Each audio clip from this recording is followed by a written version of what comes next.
Bayu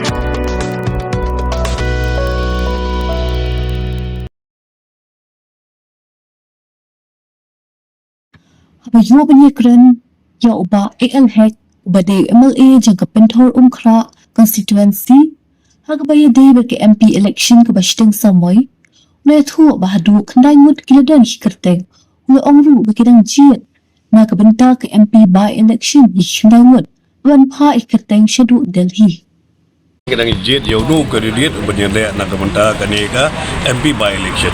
Teng kita kita join man ni ngila develop the meeting tengin sa khot yaki kala genwan men join no kham kloi da ngapo ka party ke jong. Mi kata banyak konte mengingim de bala benong ke de ni itu nak kedu khandai ngut ki aspiran candidate ki bakwa banyak kon nak kementar MP election te banjet ya kata gin pha ban support Delhi ya no gen ai ke tiket da kementar kanega election. Nganong if mentar tang ya election commission lu dapat notify te na kementar kanega election. Nela no notify ban ba de ong mitong last step ngah suya hak ni. Jadi apa ke notification ru bat suai kata ru ngitsa announce ya candidate ni.